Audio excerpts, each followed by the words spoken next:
Það er Guðný bara til hamingju, geggjaður dagur. Já, takk fyrir, bara algjörlega geggjar, já. Hvernig líður bara með þennan leik? Bara ekki annað hægt en að líða bara ótrúlega vel með þennan leik.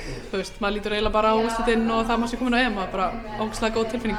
Það er auðvitað eitt að vinna Þýskaland, svo er líka bara að halda hreinu og vinna 3-0, það er geggjuð úrslit. Já, þetta er eiginlega alveg, maður svona trúði ekki alveg strax eftir leik, maður bara, en þú veist, fannst samt bara við að skilu og þú geggjaði þér leiknum, þannig að það var ógeðslega gaman. Sæti á EM tryggt, hvernig líður með það? Ógeðslega vel, það var náttúrulega bara markmið og ótrúlega gaman að ná því og gott að vera bara búin að ná því fyrir leiknum, þannig að það er ekkert stress komandi inn í næsta leik, þannig að það er bara ótrúlega gaman. Hvernig leiði þið bara svona í öftustu varnarlíf? Voruð þið alltaf bara með þær öruggar?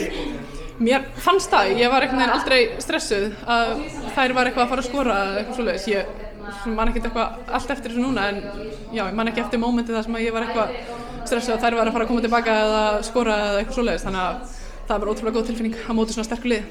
Boltinn fór einu sinni í marki hjá okkur, hvernig leiði með það þegar það var flaggað? Já, ég allavega taldi mig vera viss um væri rangstæð, þannig að ég var þarna öftust, ég var kannski einu skref fyrir aftan henni, ég veit það ekki, en mér fannst þú vera rangstæð, ég veit ekki, þú veist það kannski betur en hérna í mómentinu þá sá ég að ég var ekki að fara að ná henni þannig að ég skildi hann eftir og setti upp hendina og línuvörðurinn sá það líka þannig að það virtist bara að vera rétt.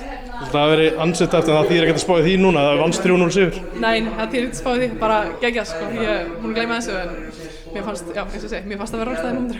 Hvernig var bara að spila þennan leik fyrir framan allt þetta fólk? Bara ógeðslega gaman, það gefur okkur ótrúlega mikið og að bara hafa þennan stuðning, það bara, já, hjálpar okkur miklu meira en fólk veit, þannig að það er ótrúlega gaman. Stelpurnar frá Símamótinu, það létu vel í sér heyra? Heldur betur, það var ótrúlega skemmtilegt að heyra þeim og okkur langaði svolítið að spila fyrir þær í dag líka, þannig að það var ótrúlega gaman. Hvernig líður bara í hægri bakvörðinum í þessari fjármannalínu?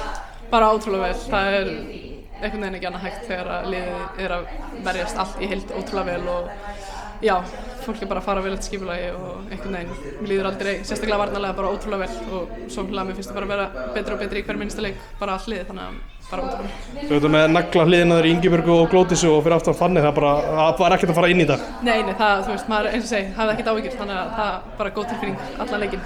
Nú eruð þið búin að vera inn í klefa í smá stund, hvernig er búið að vera inn í klefanum?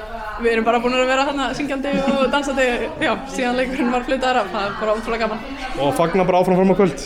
Ég gerir ráð fyrir því. Takk fyrir þetta Guðný og til hamingju. Takk.